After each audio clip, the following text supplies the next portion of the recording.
Bem, boa tarde, né, a todas e todos. Quero começar agradecendo profundamente a presença de cada pessoa que escolheu estar aqui hoje. Podia estar fazendo qualquer outra coisa da vida, né, mas está aqui hoje. Talvez não o Levi, que tinha que estar aqui, eu acho, né, mas acho que as outras pessoas, né, têm que estar aqui, né. Tá de folga. Tá porque ele quer. Obrigadão.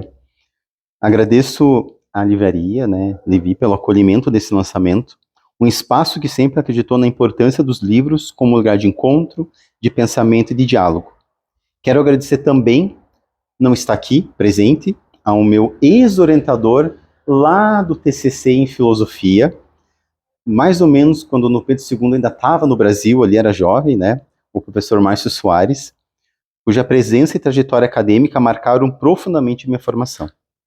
Agradeço, né, às amigas, os amigos, ao meu marido, que está lendo O Colapso do Pensamento com determinação, porque não é um livro, digamos, de fácil leitura, né? As pessoas que acompanham o trabalho da IS Editora e todas aquelas que, de alguma forma, tornaram este livro possível. Escrever nunca é um gesto solitário, ao menos Hannah Arendt tem me ensinado isso ao longo de mais de 20, 25 anos, por aí. Há sempre muitas pessoas caminhando conosco, mesmo quando escrevemos aparentemente sozinhos. Isso é um conceito também de Hannah Arendt, né? Então, quando a gente, por exemplo, julga alguma coisa, mesmo esteticamente falando, dizendo isso é belo, isso não é, e quando a gente também diz isso é certo, isso é errado, há inúmeras vozes que estão dentro da gente e já percorreram esse caminho de pensamento que estão ali, né, formando ao longo do tempo. Gostaria de começar contando um sonho que tive há alguns meses, então, justamente depois que esse livro já estava publicado. Para as pessoas aqui que gostam de psicanálise, né, ou que já são psicanalistas, vai ser um prato cheio, talvez para ajudar na interpretação. Acordei bastante estranho naquela manhã, e isso é verdade, porque estava bem difícil mesmo, porque eu estava terminando o livro, queria o lançamento, o que eu ia fazer, então eu lembro que eu estava bem angustiado com isso.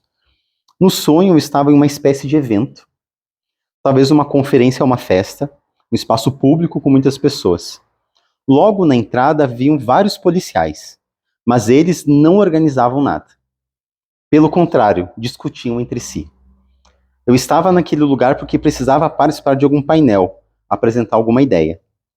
Em determinado momento, um homem começou a me confrontar, discordando do que eu dizia. A discussão foi... Eu só não vou falar palavrão porque está gravando, mas para as minhas vai ser complicado. Eu lembro que eu fiquei muito indignado. Eu estava muito indignado no sonho. A discussão foi aumentando e eu mesmo passei a provocá-lo. Que é algo que realmente eu faço, né? Lembro de dizer algo como, vai me bater? É isso que você quer? Então vai. O curioso era que toda aquela cena acontecia diante da polícia e ninguém fazia absolutamente nada. Não havia mediação, não havia autoridade. Não havia alguém que organizasse aquele conflito. Acordei profundamente incomodado, sem compreender exatamente por que eu havia sonhado aquilo. Mas olha, Michele, tô falando de um sonho lá. Tô falando de um sonho, Michele. Tô contando. Hoje, olhando para esse sonho com mais distância, penso que ele dizia muito menos sobre um medo pessoal e muito mais sobre o tempo histórico em que vivemos. O sonho começava justamente pela polícia discutindo entre si. A própria instância que simbolicamente deveria representar a ordem parecia dividida, incapaz de produzir consenso. E isso me fez pensar muito em Hannah Arendt. Grande parte de sua obra procura compreender justamente o que acontece quando os referenciais comuns começam a desaparecer, quando as instituições deixam de funcionar como lugares de mediação e quando a própria realidade compartilhada passa a ser fragmentada. O sonho não era uma ilustração de Hannah Arendt, claro, mas parecia dialogar profundamente com as perguntas que ela nos deixou. Também me chamou a atenção o fato de que no sonho eu não era um espectador. Eu ocupava um painel, eu precisava falar, e estava provocando conflito também. E era justamente a palavra que produzia o conflito. Em vez de haver um debate, a discussão caminhava para a violência. Em determinado momento, eu perguntava ao outro, vai me bater? Como se o sonho retirasse todas as máscaras e perguntasse até que ponto ainda estamos dispostos a discutir ideias e em que momento passamos simplesmente a desejar destruir quem pensa diferente. Essa talvez seja uma das questões centrais do nosso tempo.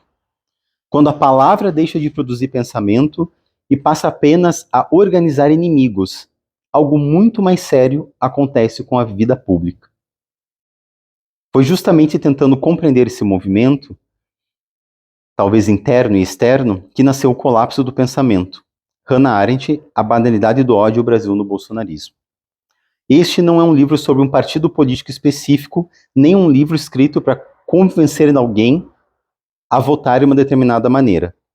É um livro que procura compreender como determinadas formas de pensamento se deterioram, como o espaço público pode ser capturado pelo ódio, pela simplificação, pela destruição do diálogo e pela dificuldade crescente de distinguir realidade, opinião e propaganda.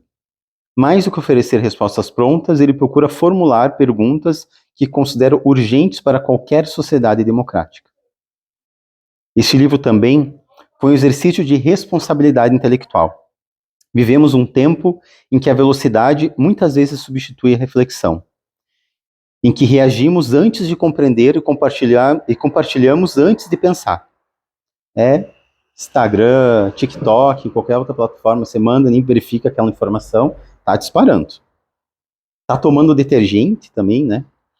Se esse livro tem alguma pretensão, ela é muito simples. Convidar o leitor, a leitora, a desacelerar o pensamento, recuperar a complexidade dos fenômenos políticos e perceber que nenhuma sociedade se torna autoritária de um dia para o outro. Esses processos são lentos, cotidianos e justamente por isso, muitas vezes, passam despercebidos. O discurso vai ser curto, não se preocupem, eu preparei 10 gigas aqui, então tá bem tranquilo, tá? Bem tranquilo. Tá tranquilo, né? E talvez o diálogo se dê também com um outro livro, que eu não fiz um lançamento somente para ele, chama-se Narrativa Transmídia, Histórias, Conceitos e Produtos em Tons Arco-Íris, que é um livro que é a minha tese deste último doutorado, em teoria literária, está resgatando como essas narrativas transmídias, por exemplo, narrativas como Star Wars, que começam em uma mídia, e elas vão se distribuindo para várias outras, como videogame, quadrinhos, séries e assim vai, elas representam ou não, de uma forma muito mais focada, a comunidade LGBTI+, e também discute a presença das pessoas negras dentro, hoje, dessas narrativas modernas. Qual é o espaço que está sendo dado, né? Como estão sendo representadas e por quem estão sendo representadas. Então, são dois livros que dialogam de uma forma diferente, mas com o mesmo fenômeno comum, que é quem e o que e quando está representada, representado, representade no mundo público comum que nós habitamos. Para voltar então para o colapso do pensamento, digamos assim, eu queria apresentar brevemente a Hannah Arendt, esta... complicado falar, personalidade que eu não conheci pessoalmente, apesar de muitos aqui acharem que eu tenho 500 anos, são apenas 400, tá? Mas hoje eu percebo a envergadura intelectual desta mulher, a necessidade de discutir Hannah Arendt hoje, sempre presente, sempre atual, de alguém que com certeza está muito distante de ter uma teoria final, acabada ou perfeita, isso não existe, tem suas falhas teóricas, mas, ao meu ver, tem muito mais acertos que possibilitam que este mundo comum que nós compartilhamos possa ser melhorado. E era uma crítica ferrenha da psicologia, psicanálise, então, minha nossa. Mas amo você mesmo assim, tá no meu coração. Hannah Arendt nasceu em 1906, na Alemanha, em uma família judaica, estudou filosofia com alguns dos maiores intelectuais do século XX, dentre eles, Martin Heidegger. Preciso colocar um parênteses em Martin Heidegger aqui, nazista filha da mãe, né, do caralho, né, fecha aspas, e Karl Jaspers. Com a ascensão do nazismo, foi presa pela Gestapo, conseguiu fugir da Alemanha, viveu na França e posteriormente refugiou-se nos Estados Unidos, onde desenvolveu grande parte de sua obra. Sua experiência pessoal, como alguém perseguida por um regime totalitário, nunca a levou a abandonar o pensamento. Pelo contrário, ela fez uma reflexão como uma forma de resistência e dedicou sua vida a compreender como sociedades inteiras podem perder, pouco a pouco, a capacidade de julgar criticamente os próprios acontecimentos. Que é o que eu acho que o Brasil começou a demonstrar, não como algo novo, mas como um fenômeno em que está sendo possibilitado aparecer, pelo que se dá um nome de bolsonarismo, mas, ao meu ver, tem um nome de extrema-direita, de fascismo. É apenas uma roupagem, uma máscara para aquilo que já está ali. Então, é um espaço, é uma abertura que está sendo dada cada vez mais, de uma forma ampla, de que metade de um país de quase 200 milhões de pessoas age, concorda e vota em pessoas e representantes. Como um dos deputados que teve a maior fugiu o termo agora, pessoas votantes nele, um deputado de Minas Gerais, que eu não vou falar o nome aqui, porque... Eleitores, muito obrigado. Eleitoras e eleitores, né? Votaram nessa pessoa que representa esses ideais. Então, que sociedade nós estamos formando, que sociedade nós estamos inseridos e que discursos nós estamos legitimando em todas as áreas. Seja na literatura, enquanto teoria literária, seja na própria filosofia, seja na psicanálise, na psicologia. Então, o que a gente está legitimando? Talvez a contribuição mais conhecida de Hannah Arendt seja justamente a ideia de banalidade do mal, apresentada após acompanhar o julgamento de Adolf Eichmann. O que impressionou não foi encontrar um monstro, mas um homem comum, incapaz de pensar criticamente sobre aquilo que fazia. Essa constatação continua profundamente atual. Será que o maior perigo político está apenas nos grandes líderes autoritários? Ou também na nossa capacidade cotidiana de deixar de pensar, de repetir, ou também na nossa capacidade cotidiana de deixar de pensar, de repetir discursos prontos, de abrir mão de responsabilidade e de julgar por nós mesmos? O que acontece quando o ódio passa a parecer normal? Quando a mentira deixa de causar espanto? Quando a violência se torna apenas mais um instrumento de disputa política? Quase concluindo. São essas perguntas que atravessam esse livro. Não para encerrar debates, mas para abri-los. Porque acredito que uma democracia não se fortalece quando todas pensam igual. Ela se fortalece quando pessoas diferentes continuam dispostas a conversar, a argumentar, discordar e, sobretudo, a pensar. Mas jamais a eliminar as outras pessoas.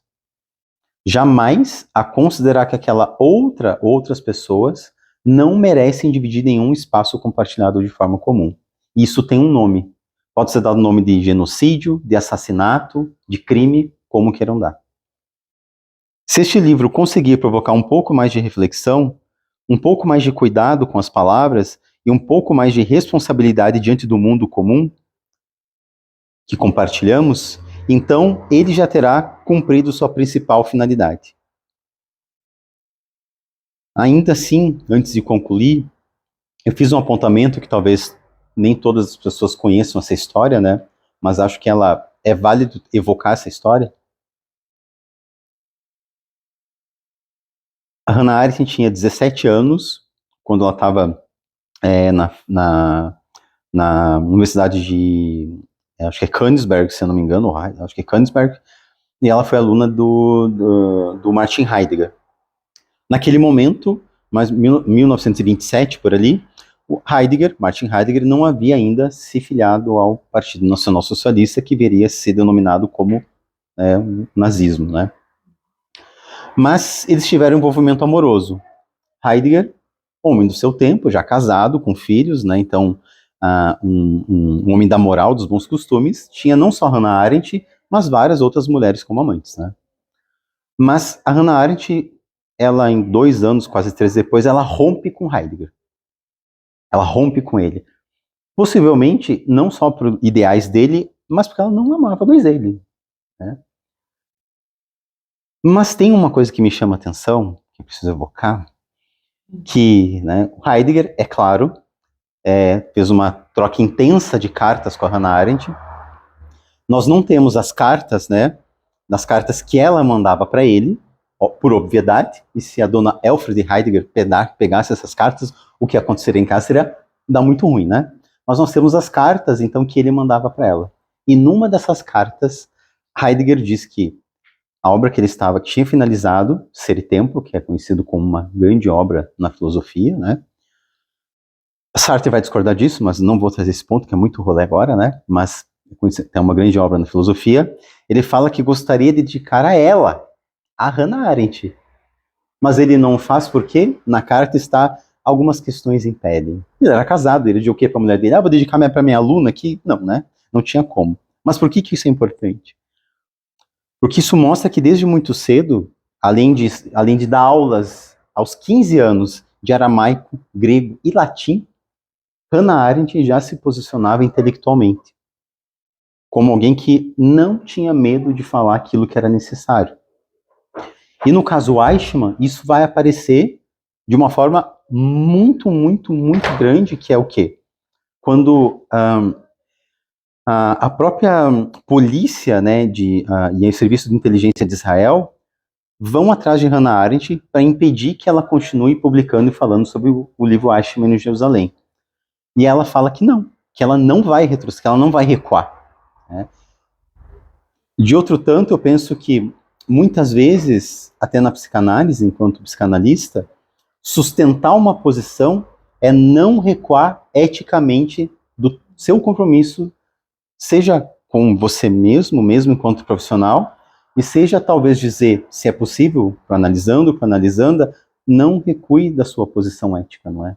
Isso talvez seja uma das coisas mais valiosas que eu penso que a gente pode legar de uma forma ou de outra, seja na vida pessoal, talvez profissional, teria que pensar mais academicamente sobre isso, mas não estou com rolê agora para isso, né? De o que significa realmente a gente agir eticamente, talvez seja uma grande pergunta que nunca vai envelhecer, né?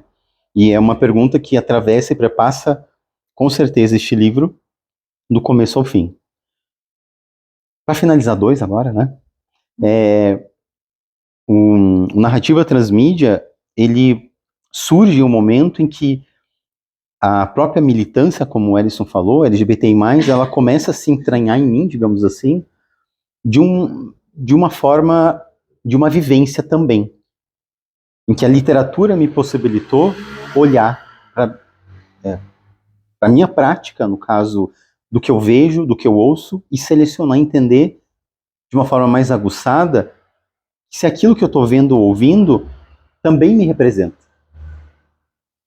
O colapso do pensamento surge, então, como primeiro, o meu trabalho de conclusão de cursos lá da filosofia, que tinha 20 páginas, e eu dei uma leve aumentada nele, né, dialogando com o nosso tempo, aonde eu olhei para esse trabalho e pensei, além, é claro, de uma neurose obsessiva bem bonita aqui, né, mas eu pensei assim, por que não refazer este primeiro trabalho da minha vida de uma maneira em que ele possa, o tempo, já casado, com filhos, né, então, um homem da moral, dos bons costumes, tinha não só Hannah Arendt, mas várias outras mulheres como amantes, né. Mas a Hannah Arendt, ela em 2 anos, quase 3 depois, ela rompe com Heidegger. Ela rompe com ele. Possivelmente, não só por ideais dele, mas porque ela não amava mais ele, né. Mas tem uma coisa que me chama a atenção, que eu preciso evocar, que, né, o Heidegger, é claro, fez uma troca intensa de cartas com a Hannah Arendt.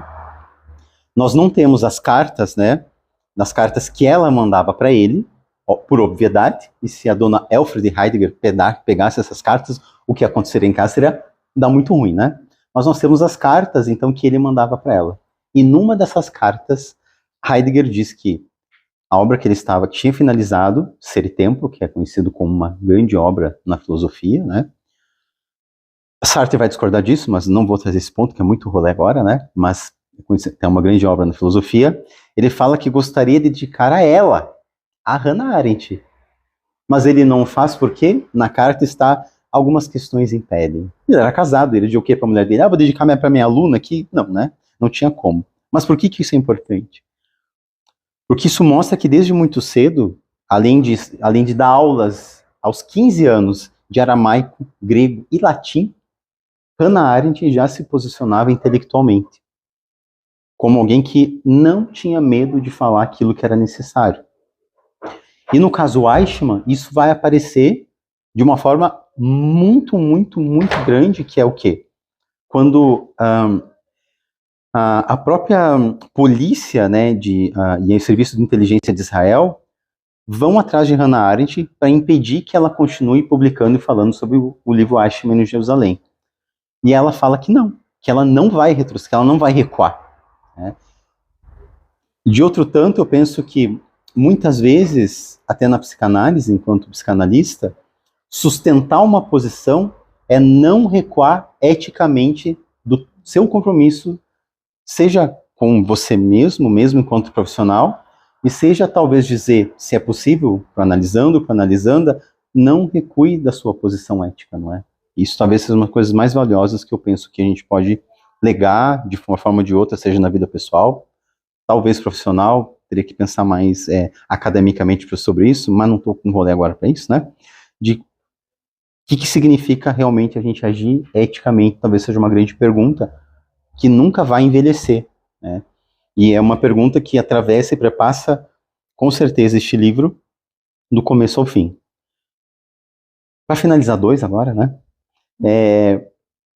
O Narrativa Transmídia, ele surge em um momento em que a própria militância, como o Ellison falou, LGBTI+, ela começa a se entranhar em mim, digamos assim, de uma forma, de uma vivência também, em que a literatura me possibilitou olhar para a minha prática, no caso do que eu vejo, do que eu ouço, e selecionar, entender de uma forma mais aguçada se aquilo que eu estou vendo ou ouvindo também me representa.